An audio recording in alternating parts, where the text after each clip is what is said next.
Hi, it's Sarah. It's Thursday, and here I am live. We are talking decision making abilities. So, last week we spoke about classification, and if I look down this way, it's because I'm looking at the Facebook page just to make sure everything is working okay. So, last time we spoke about decision making abilities, last time we spoke about classification. I'm talking about the Highlands ability. And natural abilities and driving abilities. So last week we talked about classification, and I said this week I talk about the second decision-making ability, which is concept organisation. Oh, I'm really itchy all over for some reason. And then what they make together. So, why is my face so itchy? Any ideas? I don't know. Maybe I'm allergic to the cold because it's turned really, really cold here, hasn't it? Oh, and just so you know, someone might pick up a parcel, so I might have to stop and come back, which is super annoying, but it is what it is.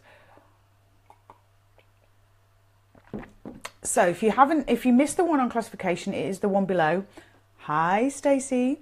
And now I'm going to talk about concept organisation, which is another, I know, huge word. Concept organisation is the ability to think logically and sequentially. That was a really difficult word. So someone who's high in concept organisation, like me, makes decisions very logically, step by step, explains everything logically, explains everything step by step, annoyingly so sometimes, and is just a super organised person naturally.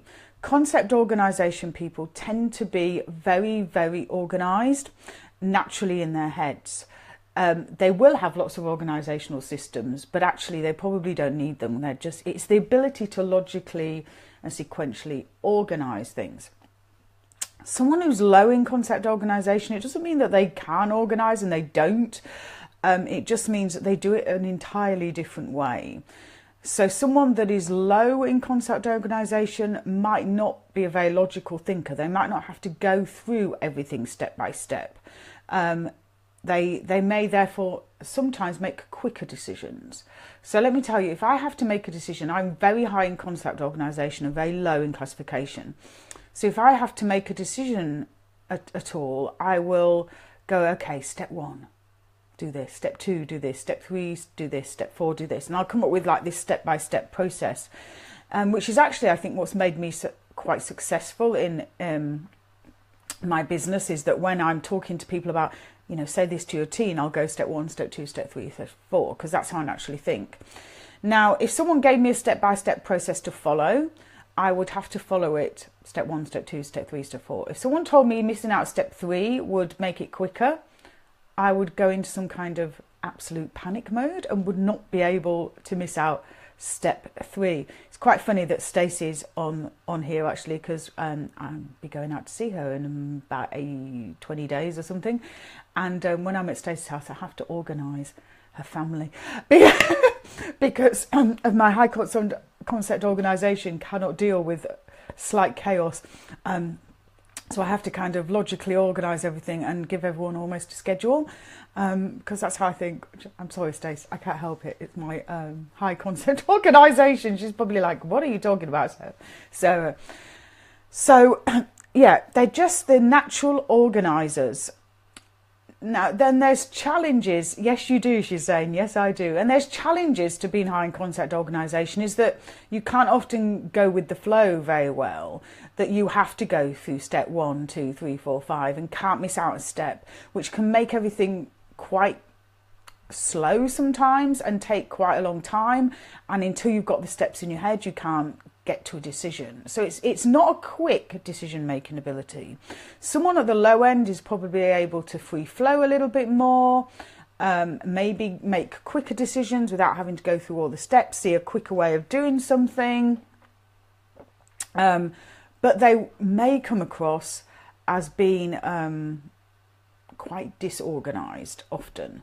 So I will often get a parent saying to me, my child is really disorganized, or You know, so, okay, let me deal with that one first. So if a child is really disorganised, it's most likely that they are low in concept organisation.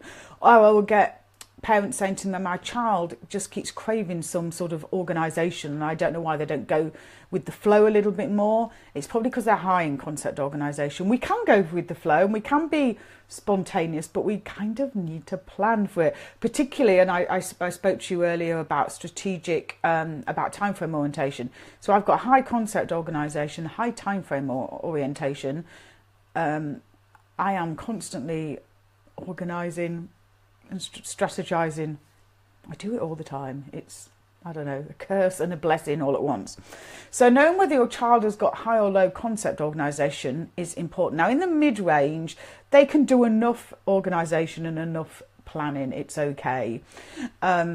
If they're low, don't make them wrong for being low. Don't make them wrong for being disorganised. Don't make them wrong for being a bit more free-flowing. Just know that if there is something that they have to plan for, that you might have to help them. And often people with low concept organisation need a lot of planning aids to help them. If you've got someone with high concept organisation, just know that they are going to make decisions logically. They're going to need their time. They're going to need to go through the steps, and trying to rush them or putting them in a free-flowing kind of sometimes chaotic environment can be really stressful for them. And particularly young people. I mean, the older we get, the more able we are to kind of navigate through that. But if they're younger, you know, it can be really, really tricky. So we've got the classification and concept organisation as the two driving decision-making abilities. If you are high in either of them, you will need to have a job that uses them. So someone who's high in concept organisation would need a job where it was very logical, they had to do lots of planning, you know, all that kind of thing was valued. They wouldn't probably want to be in an environment where you didn't have, you know, you had to make quick decisions, you didn't have much time to plan. It was all pretty now, and sort of chaotic and all over the place and constantly changing. High concept organisation people are not tend to be very good if plans change quite quickly, because in their head they've got all the sequences. Oh, that was interesting. Do you see what happened there? Like the divine came down if I do this. Oh wow, found a new game. Yay! And it looks great as I'm looking at it on the computer too. Yeah, anyway, let's stop doing that. So someone with high concept organisation doesn't like their plans changed quite quickly, because you can absolutely guarantee in their head they've got up and planned their day. So my youngest is very, very high in high concept organisation, and before she gets up in her head, she plans her day, and she'll ask me certain things, you know, what time are we doing this? And I'll be like, oh, why? Well, I need to plan this, and I need to plan that, and I need to plan this. So her day is all planned out, and if I come at her and ask her to do something that she's not planned for, ready for, it's very stressful for her. And I should know, because it's stressful for me too, that kind of thing. So knowing whether your child is high or low in concept organisation, really helpful. I'm just going to take a drink. So concept organisation and classification together, when you do something like the Highlands, help you figure out what your decision-making bias is. I guess that's the word. And there's 4. So I'm going to test myself now, see if I can remember them. So you have the diagnostic decision maker, you have the consultative decision maker, you have the logical decision maker, and you have the experiential decision maker. So let me explain them all. The diagnostic decision maker is someone who's just high in classification. So they're high in classification, low in concept organisation. This is your really, really quick decision maker, your sort of ER doctor. You know, someone that looks at the situation and goes, right, okay, this is what's wrong and this is what we're going to do. Really, really quick decision making process. Not always right, but quick. Then you have a consultative decision making process. This is someone that's high in classification and concept organisation. Big words. They will make a quick decision, but they're then more likely to consult a few people to figure out if it's the right decision.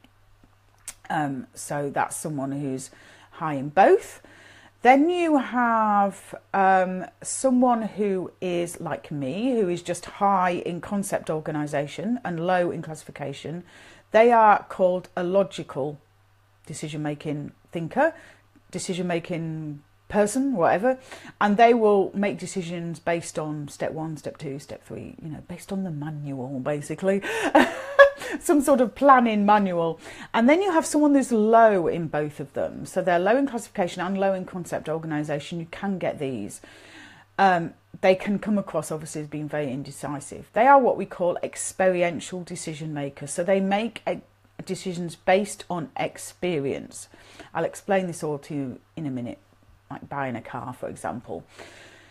Experiential decision makers, when they have the experience, they tend to be one of the quickest decision makers. But the challenge is that when they're young people, they don't have the experience, so they need to get experience. So if you have someone who's low in both and they're finding it difficult to make a decision, don't make them wrong for that. Just look, you know, ask questions like, has anything similar happened to you before? Or has anything similar happened to a friend? What did they do? So if you've got someone who really can't make decisions very quickly at all and seems to go into some sort of panic, they're probably low in both of them.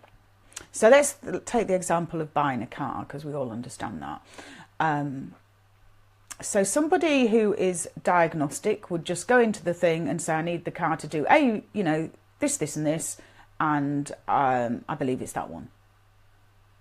You know, so that's quite simple. They'll know their car, they want the car to do blah, blah, blah, and they'll look at all the options and quickly make a decision. Someone who's consultative would... I knew that the person was so I'm going to have to finish and come back. Hold on.